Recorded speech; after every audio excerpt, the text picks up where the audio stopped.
sa pinakaliblib na bahagi ng Barrio San Bartolome, kung saan ang mga kabukiran ay tuyo at ang hangin ay bihirang may dalang pag-asa, nakatira ang binatang si Teryo, isang mahirap na magsasaka na kilalang kilala sa kanilang lugar, hindi sa kasipagan kundi sa pagiging palabigat ayon sa tsismis ng mga tao.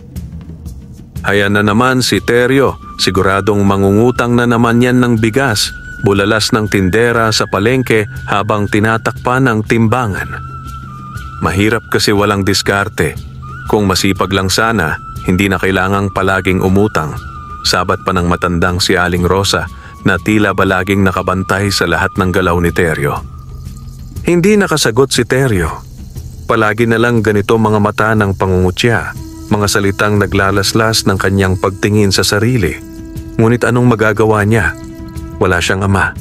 Pumanaw ang kanyang ina 2 taon na ang nakalilipas dahil sa sakit sa baga. At mula noon ay mag-isa na siyang nagbubungkal ng maliit na lupang inuupahan lamang sa may paanan ng bundok. Ang kita ay halos sapat lamang sa ilang kilong bigas at asin sa isang linggo. Ang kanyang lumang kalabaw ay may katandaan na rin at hirap ng humila ng araro. Ang kanyang mga kasamahan sa bukid ay nagsimula ng umiwas sa kanya dahil palagi raw siyang nag-aalok ng utang muna, bayad sa anihan. Ngunit taon-taon, inuubos ng bagyo o peste ang kanyang inaasahang ani. At gayon paman, hindi sumuko si Teryo. Basta may lupa, may tanim. At basta may tanim, may pag-asa. Ito ang linyang paulit-ulit niyang sinasabi sa sarili. Kahit pa madalas ay siya lang ang naniniwala.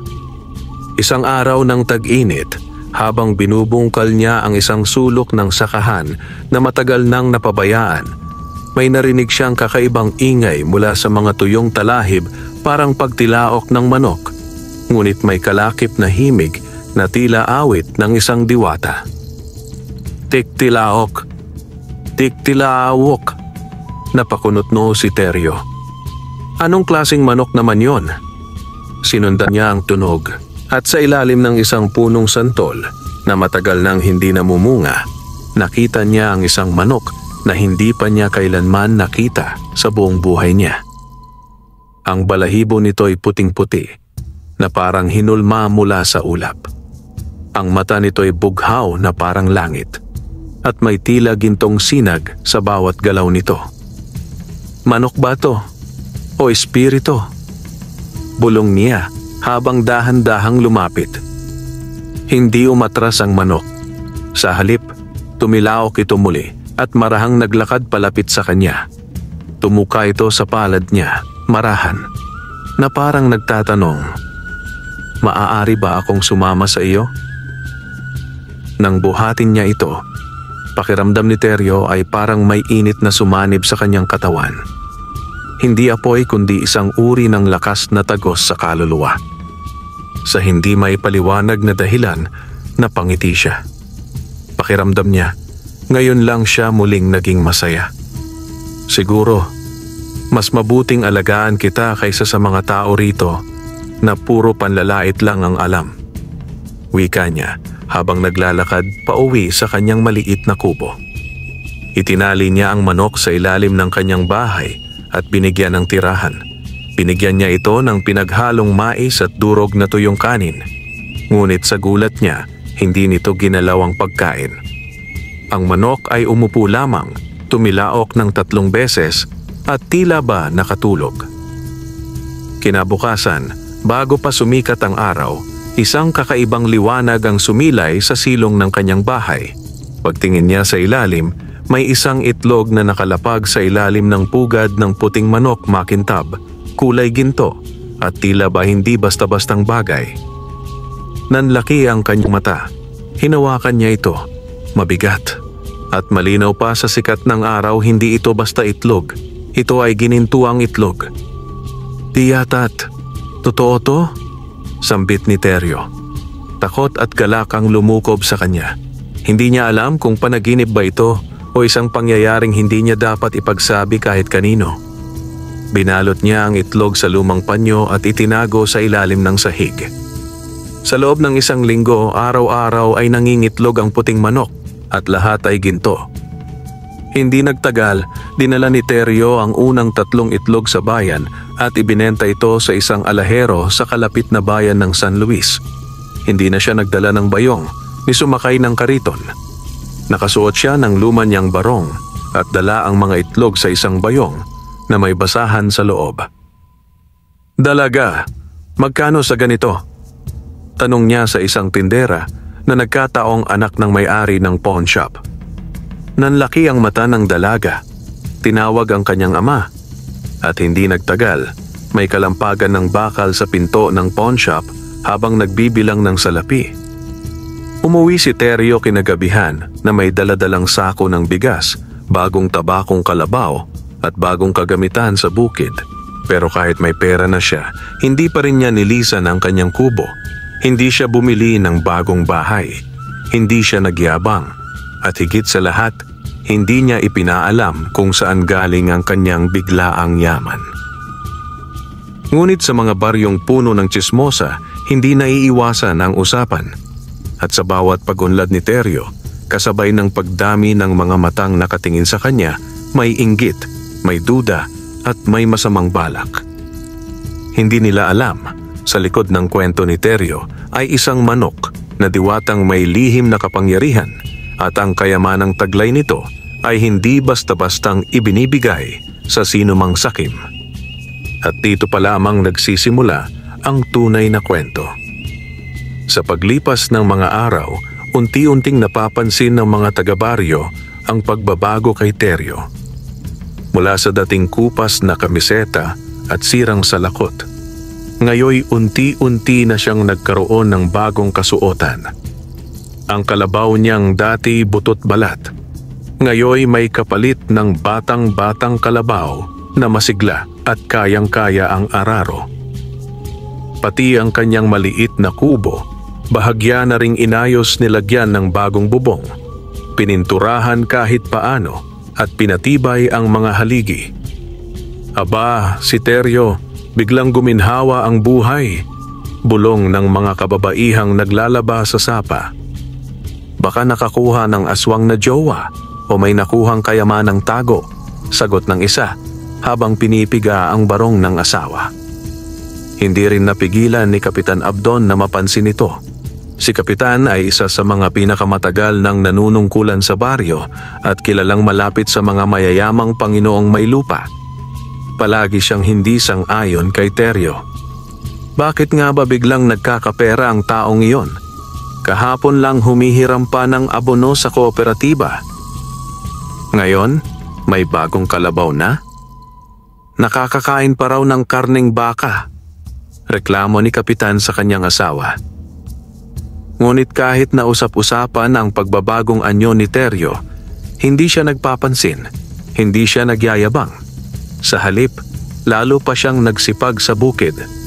Binili niya ang lupang dati inuupahan lang at sinimulan niyang linangin ito ng mas maayos.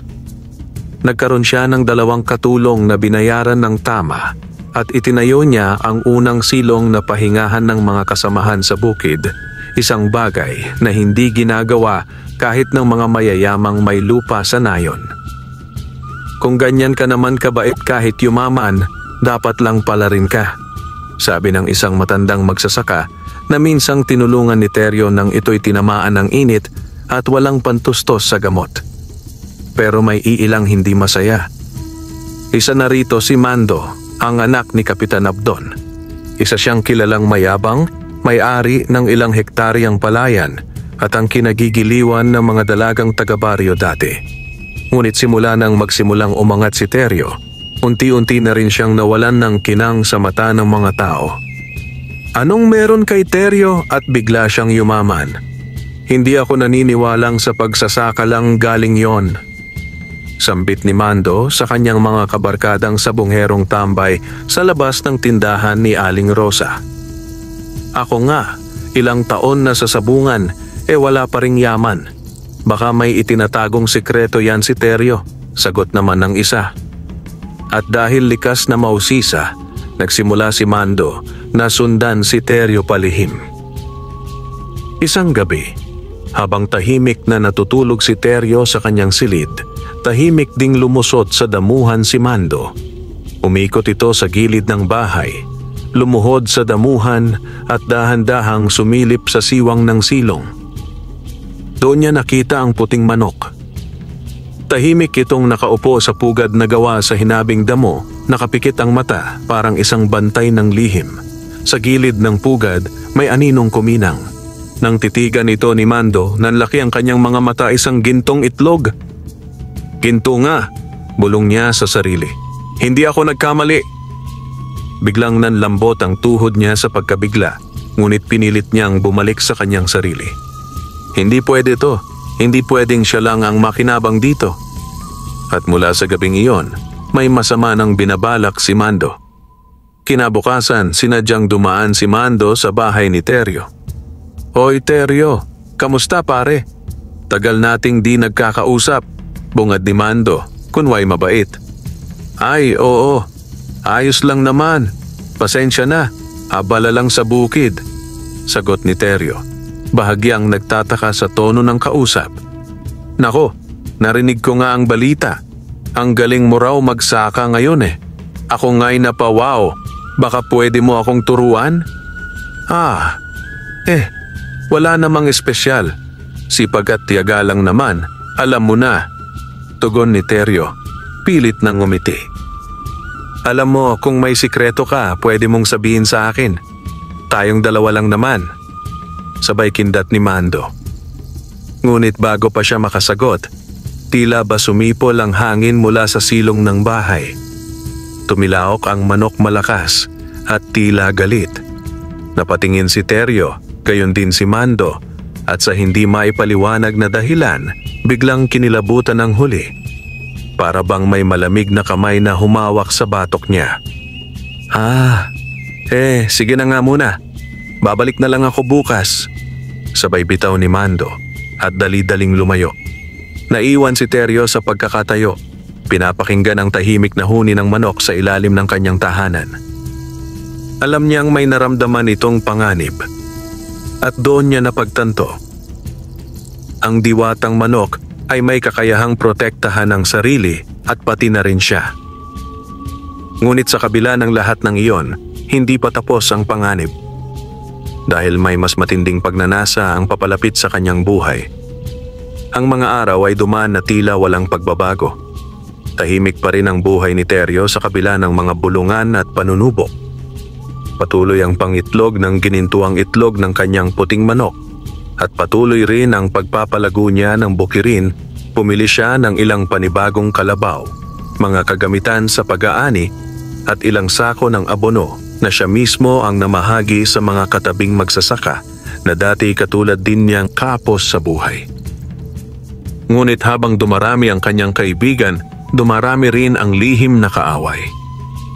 Sa isa sa mga gabi ng Hulyo, habang bumubuhos ang ulan at ang mga kulog ay tila sumasayaw sa kalangitan, may dalawang nilalang na nakasilong sa kamalig sa likod ng malaking bahay ni Kapitan Abdon si Mando at ang matagal ng sabongerong mambabarang na si Berto Calansay, kilala sa mga bulong-bulungan bilang isang lalaki na may mga anting-anting at mahilig sa mga sabong na may mahika. Sigurado ka bang ginto ang itlog? Tanong ni Berto habang hinihit-hit ang kanyang tabako. Nakita ko mismo, hindi lang isa araw-araw nangingitlog. Bulalas ni Mando, puno ng galit at inggit. Kung ganoon, dyan tayo yayaman. Pero hindi mo basta-basta mapupulot yung manok na yan. May bantay yan, tiyak. At kung totoo ngang may kapangyarihan, malamang hindi ordinaryo yan, baka diwata pa. Napakunot no si Mando. Ano ngayon kung diwata? Di ba't sinasabi mo kaya mong gamitan ng orasyon ng kahit anong engkanto? Ngumisi si Berto. Oo, pero kailangan ng tamang panahon. Kailangang mahina ang buwan at malakas ang ulan. Ngayong gabi ito ang tamang gabi. Ihanda mo lang ang sako, ako ang bahala sa dasal. Habang abala si Teryo sa loob ng kanyang kubo, nakatali sa baywang ang lumang kumot at naglalagay ng panambak na kawayan sa butas ng bubong. hindi niya namalayan na may dalawang aninong unti-unting lumalapit sa kanyang bahay. May hawak na sako si Mando, habang si Berto naman ay pabulong na binibigkas ang mga salitang animoy galing sa ibang mundo. Espiritu ng dilim, espiritu ng gabi. Ipalipad ang pakpak, huwag madinig ang huni. Paamuhin ang alaga, puti man ang balahibo. Sa sako'y pumasok, sa amin ay sumunod. Lumapit sila sa ilalim ng bahay. Hindi gumagalaw ang manok. Tila natutulog ito, mapayapa sa gitna ng kanyang ginintuang pugad. Ngayon, Mando, bilisan mo, bulong ni Berto. Mabilis na isinuksok ni Mando ang sako sa pugad at sinubukang dakmain ang manok. Ngunit sa mismong sandaling iyon, bumukas ang mga mata ng puting manok, kumislap ito, parang sinag ng kidlat sa gitna ng dilim. Isang nakakabinging tilaok ang lumabas sa bibig ng manok. Nagliyab ang paligid ng pugad at biglang lumitaw ang hugis ng isang babae, nakaputing balabal, may pakpak na tila mula sa ulap, at ang tinig ay parang dagundong mula sa langit. Hindi ako pag-aari ng mga sakim. Napaurong si Berto at Mando. Napabitaw sa sako si Mando at napaatras si Berto habang nanginginig ang mga kamay. Diyos ko po, diwata nga!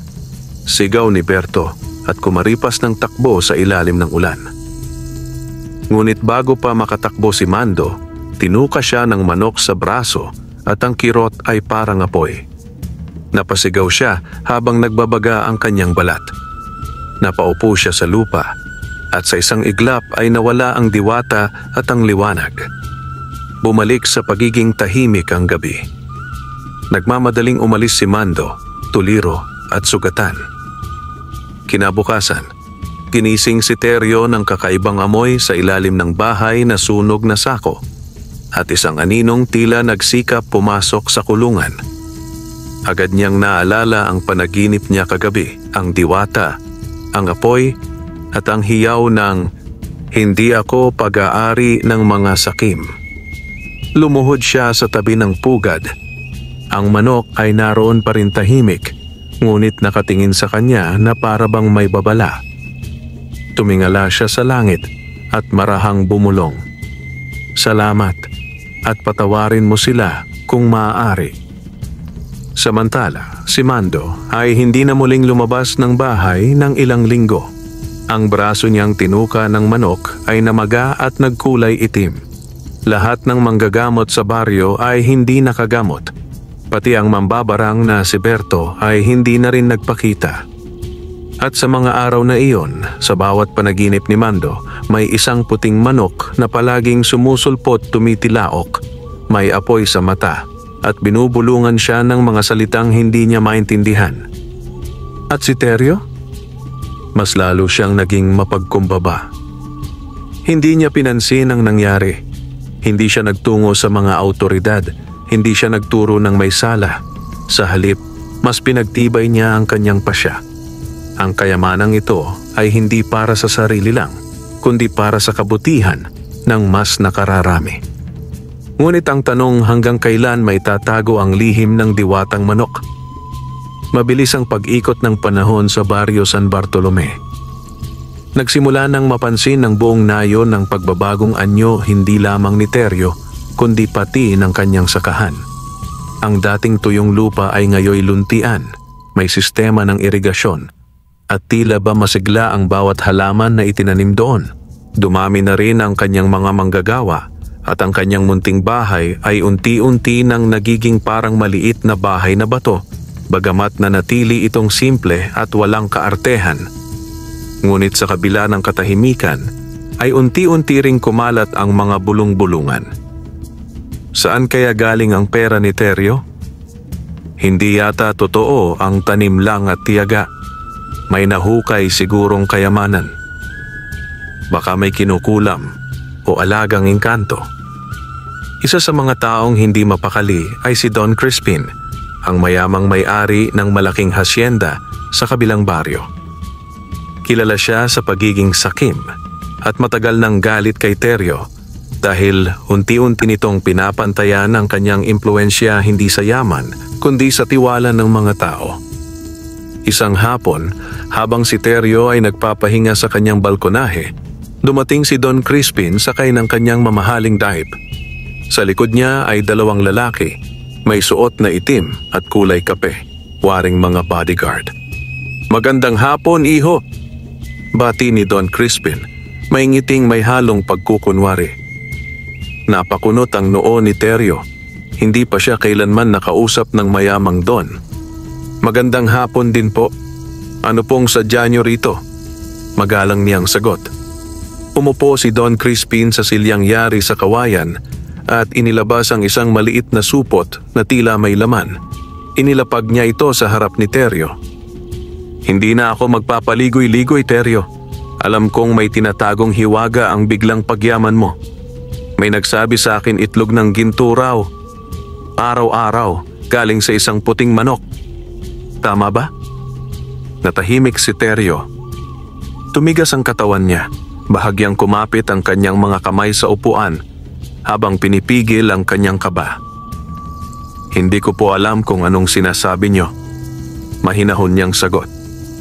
Ngumisi si Don Crispin. "Hindi mo na kailangang magsinungaling. Hindi ako nandito para manira kundi para mag-alok." Binuksan niya ang supot at inilabas ang 3 gintong bar makintab, makinis at halatang tunay. "Ipalit mo lang sa akin ang manok. 3 ito agad ang sayo at bukod pa riyan, bibigyan pa kita ng lupain 5 ektarya. Ikaw na ang may-ari. Tiba't ayos na ayos yan para sa isang katulad mong galing sa wala." Tumango ang 2 tauhan sa likod ni Don Crispin. Waring pinapatibay ang alok. Tahimik si Teryo. Napatingin siya sa kanyang mga palad. Naalala niya ang panahong halos butil ng bigas na lamang ang laman ng kanyang bayong. Naalala niya ang gabi-gabing gutom, ang panlilibak ng mga tao, ang sakit ng katawan mula sa pagbubungkal, at ang mga panalangin halos mapatid sa pag-asa. 3 ginto, 5 ektaryang lupa. Buong buhay niya ay hindi pa siya nakakita ng ganito karaming alok. Kinagabihan, habang nakahiga siya at pinagmamasdan ng kisame, hindi siya mapakali. Ang mukha ni Don Crispin ay paulit-ulit na sumasagi sa kanyang isip. Ang mga gintong bar kayang-kaya niyang bumili ng bahay sa bayan, ng sasakyan, ng sarili niyang rice mill. Ngunit sa tuwing pinipikit niya ang kanyang mga mata, laging lumilitaw ang imahe ng puting manok tahimik, mapagkalinga at tila bantay ng kanyang kaluluwa. Sa kalaliman ng gabi, muling dumalaw sa kanyang panaginip ang diwatang manok. Ngunit ngayon, ito'y nasa anyong babae may pakpak sa likod, balot ng liwanag, at ang tinig ay parang awit sa gitna ng ulan. "Teryo," wika ng diwata, "ang tunay na kayamanan ay hindi nasusukat sa dami ng gintong hawak, kundi sa dami ng kaluluwang iyong ginagaanan. Kung ipagpapalit mo ako, matatanggap mo ang ginto. Ngunit isusuko mo rin ang grasya ng puso at kalikasan. Hindi lahat ng makinang ay pagpapala." Nagising si Teryo na basang-basa ng pawis. Tumindig siya, lumabas ng bahay at tiningnan ng silong kung nasaan ang manok. Naroon pa rin ito, gising, nakatingin sa kanya, parang nagmamasid tahimik ngunit puno ng tanong. Kinabukasan, bumalik si Don Crispin, buo ang loob na uuwi ng tagumpay. Ngunit sinalubong siya ni Teryo sa gitna ng bakuran.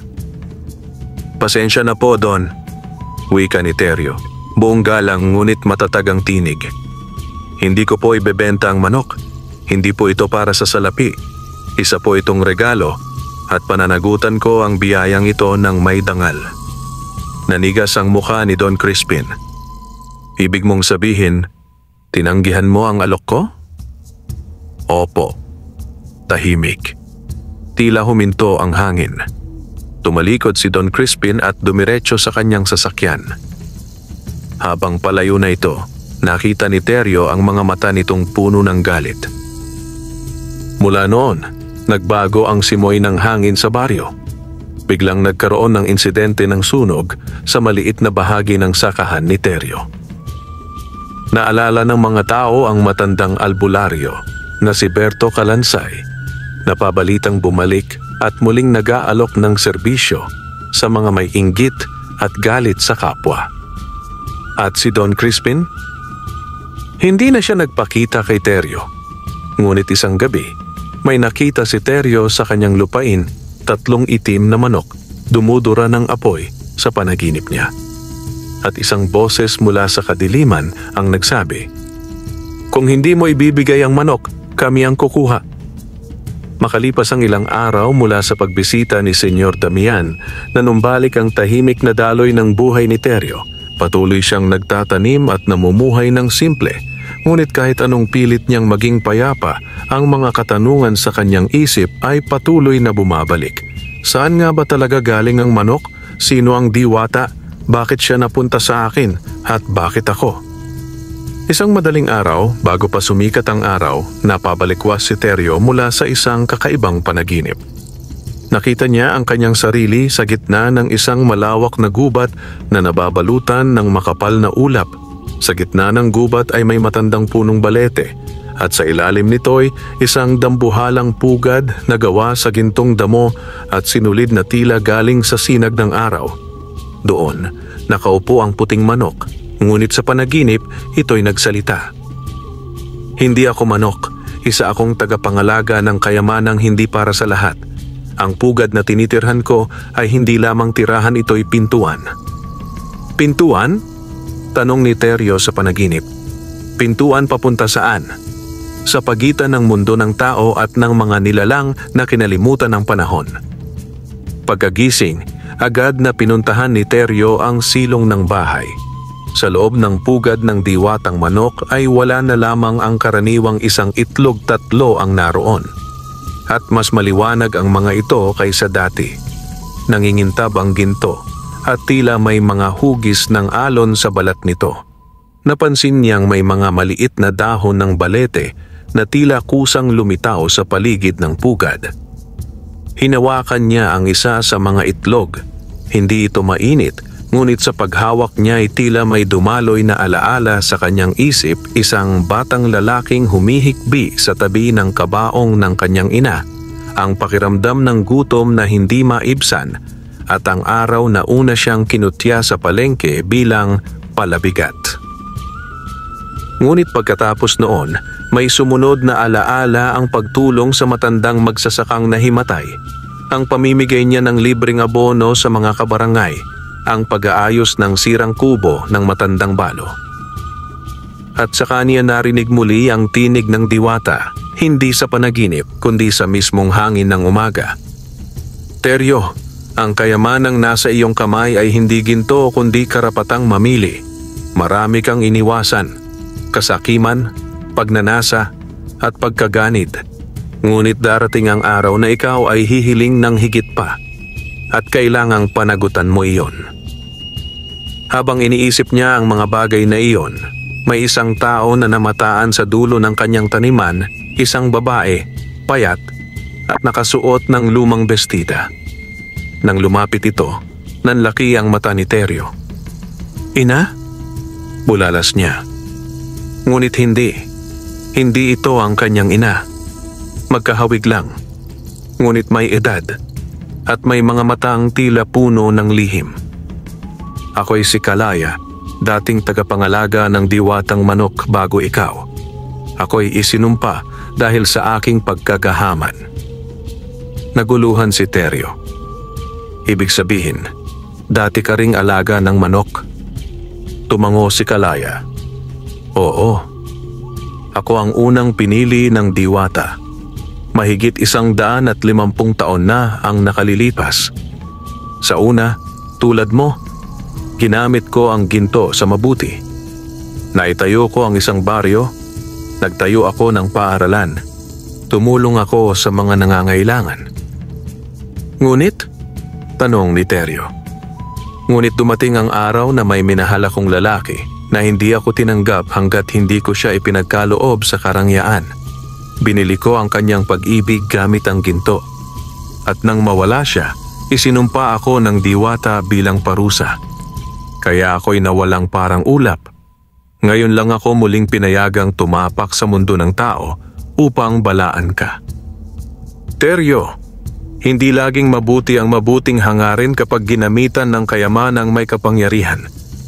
Darating ang oras na may hihingin sa iyo ang mundo, isang bagay na hindi kayang ibigay ng ginto.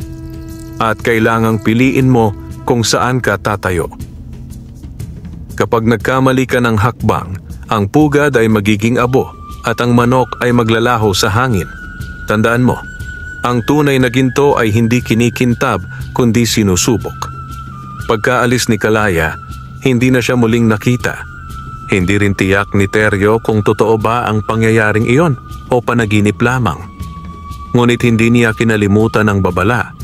Lalong pinag-igihan niya ang pagtulong sa iba, ngunit sinimulan niya ring pag-aralan kung paano mapoprotektahan ang pugad, ang diwatang manok at ang kanyang puso mula sa tukso ng sariling mga hangarin. At sa gabi ring iyon, habang natutulog siya, nakita niya sa panaginip ang hinaharap. Isang malaking lupaing puno ng mga tanim, isang pamayanang masagana, at sa gitna nito'y isang maliit na bahay kubo. Sa tabi ng bahay, ang diwatang manok, payapang nakatayo sa ilalim ng liwanag ng buwan. Ngunit sa malayo, may paparating isang aninong may pulang mata, may kasamang mga taong ang hiningay amoy-apoy at usok. At alam niyang sa mga susunod na araw, ang tunay na pagsubok ay parating na. Nagising si Teryo ng madaling araw na pawis at may matinding kaba sa dibdib. Hindi pa man sumisikat ang araw, ay damanan niya ang malamig na simoy ng hangin na tila may kasamang babala. Ang panaginip kagabi, ang mga pulang matang naglalagablab mula sa dilim, ay hindi niya maalis sa isip. Habang binubuksan niya ang bintana ng kanyang silid, nakita niya ang diwatang manok sa ilalim ng bahay, nakatayo sa gilid ng pugad at hindi gumagalaw, parang bantay, parang may hinihintay. May darating ba? Bulong ni Teryo sa sarili. At sa silong, marahang tumilaok ang manok, isang tilaok na mababa at mahaba na tila huni ng babala. Kinahapunan, may usap-usapan na sa baryo na isang grupo ng mga estranghero ang dumating sa dulo ng nayon, mga taong bihis na itim, may kasamang matandang lalaki na nakabalabal at may daladalang mabibigat na sako. Wala ni isa sa mga taga roon ang nakakakilala sa kanila. Ngunit lahat ay may iisang pakiramdam, may kakaibang enerhiyang dumarating. Si Kapitan Abdon, na dati tahimik na lang mula nang yumaman si Teryo, ay agad nagpunta sa bahay ni Teryo upang magtanong. Teryo, napapansin mo bang may mga di kilalang tao sa nayon? Opo, Kap. Narinig ko rin po mula sa mga manggagawa ko, sagot ni Teryo. May naririnig akong mga bulungan na ang mga iyon ay hindi basta-basta. Isa raw doon ay mangkukulam. Iba raw ang hangin sa paligid nila. Ingat ka, iho. Nagpasalamat si Teryo. Ngunit alam niyang hindi lang ito simpleng chismis. Sa gabing iyon, muling nanaginip si Teryo, ngunit hindi ito pangkaraniwang panaginip.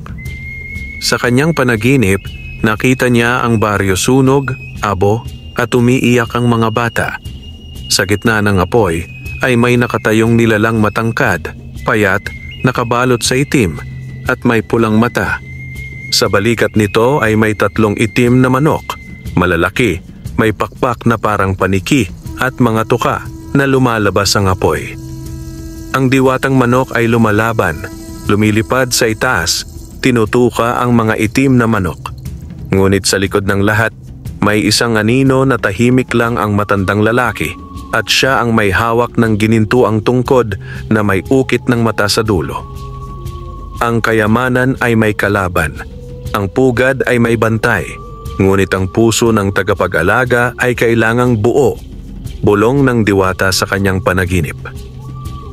Isang gabi, matapos ang 3 araw ng pagdating ng mga estranghero, habang mahimbing na natutulog ang buong baryo, may kakaibang kaluskos na narinig si Teryo mula sa silong.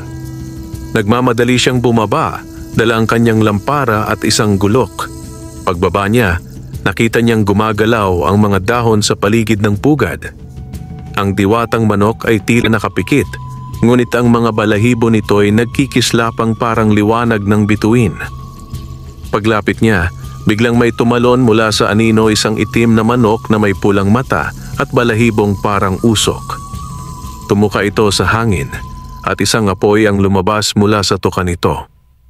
Napaatras si Teryo sa takot. Ngunit bago siya masunog ng apoy, tumilaok ang diwatang manok, malakas, matinis at parang bulong ng hangin at sigaw ng kidlat. Sa isang iglap, lumundag ito sa hangin at tinuka ang itim na manok. Nagtama ang mga katawan nila at isang nakabibinging pagsabog ng liwanag ang sumiklab. Pagkagising ni Teryo, nakahandusay siya sa labas ng kanyang bahay. Umaga na. Wala na ang mga anino. Ngunit sa ilalim ng kanyang bahay, nakita niya ang pugad ng manok, hindi na ginto ang itlog. Isa itong itim na itlog, may guhit na pula. Nang hipuin ni Teryo ang itlog, agad siyang nalamigan. May dumaloy na imahe sa kanyang isipan, isang bundok na may pintuang bato, isang kulungan sa ilalim ng lupa, at isang hukbo ng mga nilalang na hindi kayang ilarawan ng tao. Maya-maya, dumating ang diwata sa kanyang paningin, hindi sa anyo ng manok, kundi bilang isang babaeng may mahabang puting buhok, may koronang gawa sa sinag ng araw. Teryo, ito ay hindi sayo. Ito ay pasalubong ng kalaban. Huwag mong hayaang maipisa ang itlog, kundi magbubukas ito ng pinto sa ilalim ng lupa. Ilubog mo sa ilog ng bundok, sa ilalim ng buwan, sa oras ng katahimikan, at doon ito mawawala. Tumango si Teryo. Alam niyang ang laban ay nagsimula na. At sa kanyang puso, unti-unti nang bumubuo ng pasya. Hindi lang niya kailangang protektahan ang manok, kundi ang buong baryo. Madaling araw pa lamang, gumising na si Teryo. Bit-bit ang balot na may lamang itim na itlog. Tumungo siya sa bundok ng Silab, isang pook na matagal nang iniiwasan ng mga taga-baryo. Ayon sa matatanda, ito raw ay pinamumugaran ng mga matandang espiritu ng kagubatan, tahimik, ngunit mapagbantay. Nandoon din ang Ilog Araw, isang sagradong ilog na hindi natutuyo kahit sa pinakamatinding tagtuyot. Sa kanyang pag-akyat, naramdaman niya ang bigat hindi lamang ng katawan, kundi ng kanyang loob. Sa likod ng kanyang isipan, naroon pa rin ang mga banta, ang mga pulang mata, ang itim na manok, at ang matandang lalaking may ginintuang tungkod na tila may kapangyarihang hindi pangkaraniwan. Matapos ang halos 2 oras na paglalakad sa matarik na daan, narating ni Teryo ang gilid ng Ilog Araw. Malinaw ang tubig, malamig ang simoy, at tahimik ang paligid, tila ang buong kagubatan ay nakamasid sa kanyang pagdating. Doon niya inihanda ang itlog sa isang bilog na lalagyan ng puting tela, gaya ng bilin ng diwata sa kanyang panaginip. Lumuhod siya sa gilid ng ilog at muling naalala ang kanyang mga pinagdaanan. Ang gutom, ang hirap, ang panlilibak, at ngayon, ang kayamanang hindi niya kailanman hinangad ngunit ibinigay sa kanya. Ngayon, kailangan niyang panindigan ang bigat ng pagtanggap dito. Itinaas niya ang itlog sa ibabaw ng tubig. Diwatang tagapagbantay, iniaalay ko ang tukso, ang panganib, at ang lahat ng ito sa kapayapaan ng aking bayan. Ituro mo sa akin ang tamang daan. Dahan-dahan niyang ibinaba ang itlog sa gitna ng ilog. Sa sandaling lumubog ito sa tubig, umalingaw-ngaw ang isang napakalalim na ugong mula sa ilalim ng lupa, hindi narinig ng tainga, kundi naramdaman ng buong katawan. Ang tubig sa ilog ay umikot, tila may nilalang sa ilalim na humigop sa itim na itlog. Sa isang iglap, ang buong paligid ay kumislap ng liwanag na kulay pilak. Sumulpot ang anyo ng diwata sa ibabaw ng ilog, ang puting manok, ngunit ngayon ay may malalaking pakpak na parang sinag ng araw at ang mga mata nito'y puno ng pasasalamat. Teryo, wika ng diwata, isa kang tunay na tagapangalaga, ngunit ang giyera ay hindi pa tapos. Bumalik si Teryo sa baryo na pagod ngunit buo ang loob. Hindi pa siya nakapapasok sa kanyang bakuran ay may sumalubong na isang bata. Teryo, si Aling Pinapo at si Mang Doro biglang nagkasakit kagabi. Sabi po ng mga manghihilot, hindi daw karaniwang karamdaman. May dumapo raw na itim na anino sa bubungan nila bago sila magkasakit. Agad na nagtungo si Teryo sa bahay ni na Aling Pina. Nandoon na rin ang ilang albularyo, ngunit umiiling. Hindi ito ordinaryong sakit, sabi ni Kameding. Parang sinumpa, parang kinulam. Nag-isip si Teryo, hindi ito maaaring aksidente. Isa itong babala, isa itong simula ng panibagong tukso.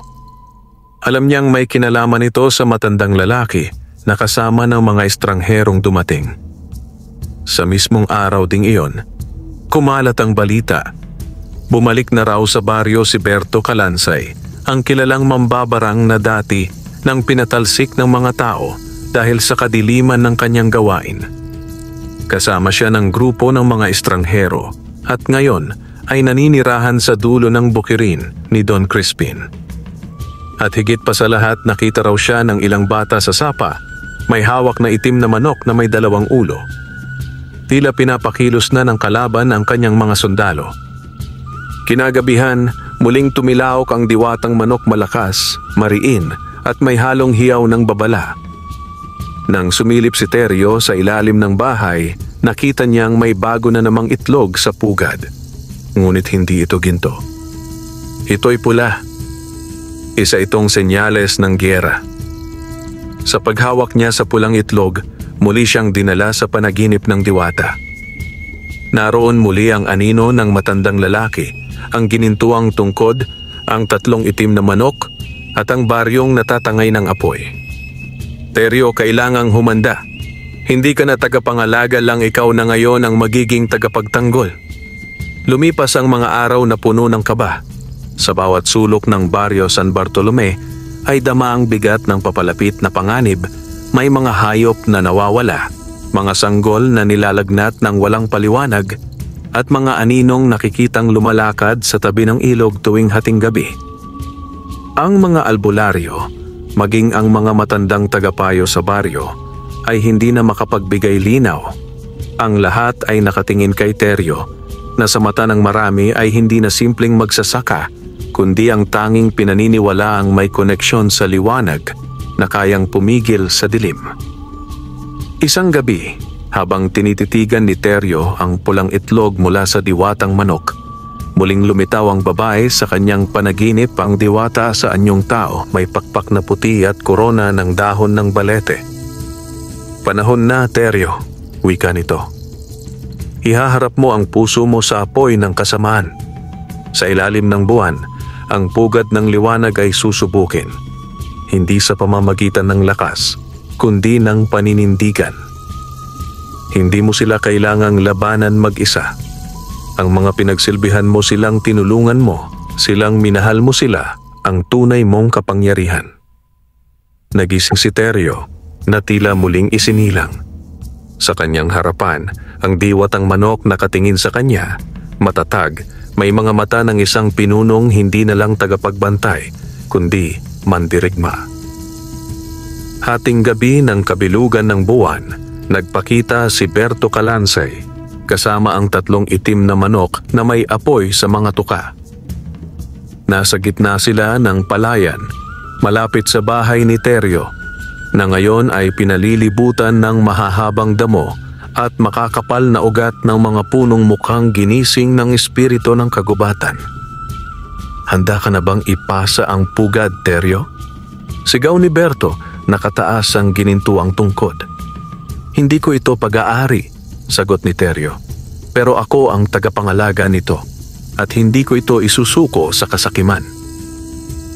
Ngumisi si Berto. Iwinasiwas ang tungkod, sumiklab ang lupa at mula sa anino ay sumulpot ang isang dambuhalang manok kulay itim. May 6 na mata, may apoy sa pakpak. Isa itong manok ng dilim. Sa sandaling iyon, lumipad mula sa ilalim ng bahay ang diwatang manok ni Teryo. Ngayon, buo na ang kanyang anyo, hindi na isang ordinaryong manok, kundi isang nilalang na may anyong ibon at diwata. Sa kanyang likod ay may pakpak ng liwanag at sa kanyang tuka ay may bulong ng hangin. Habang naglalaban ang 2 makapangyarihang nilalang sa kalangitan, isa ng liwanag, isa ng dilim, nagsimulang magising ang mga taga-baryo. Isa-isang lumabas sina Mang Doro, Aling Pina, Kameding, pati ang mga dating nangaalipusta kay Teryo. Hindi siya dapat nag-iisa, sigaw ni Kameding. Buhat ang mga sulo, dalang dasal, orasyon at lakas ng kalooban, ang buong baryo ay lumapit sa palayan. Isa-isang inikutan ang bahay ni Teryo at nagsimula sila manalangin ng sabay-sabay. At sa gitna ng panalangin, mula sa pugad ay sumiklab ang isang sinag ng puting apoy, tila apoy na hindi nasusunog kundi nagpapagaling. Sa isang iglap, ang buong baryo ay nabalot sa liwanag. Ang anino ni Berto Kalansay ay nagsimulang matunaw at ang 3 itim na manok ay naging abo. Ang manok ng dilim ay napahiyaw ng napakalakas, ngunit natunaw sa sinag ng diwatang manok na may dalang huling tilaok. Sa liwanag ng puso, wala ng kapangyarihan ang dilim. Natapos ang lahat bago pumutok ang araw. Sa unang sinag ng araw, naglaho si Berto Kalansay, pati ang kanyang ginintuang tungkod na nahulog sa lupa at naging putik. Ang diwatang manok ay bumalik sa ilalim ng bahay ni Teryo, payapa at tahimik. Ngunit alam ng lahat na hindi na ito basta-bastang manok. Isa itong bantay, isang sagradong tagapag-ingat ng balanse, at ang puso ni Teryo ay isa ng tunay na tagapag-alaga ng liwanag. Mula noon, hindi na kinukutya si Teryo. Sa halip, siya ay naging simbolo ng katatagan, kababaang loob at karunungan. Hindi siya naging makapangyarihan dahil sa ginto, kundi dahil sa kanyang paninindigan sa harap ng tukso. Ang kanyang bukirin ay naging sagradong lugar. Ang mga taga-baryo ay patuloy na namuhay sa kabutihan at pagkakaisa. At ang diwatang manok ay patuloy na nangingitlog, ngunit hindi na ginto ang laman, kundi mga punla ng kabutihang itinatabi para sa susunod na tagapag-alaga. Wakas,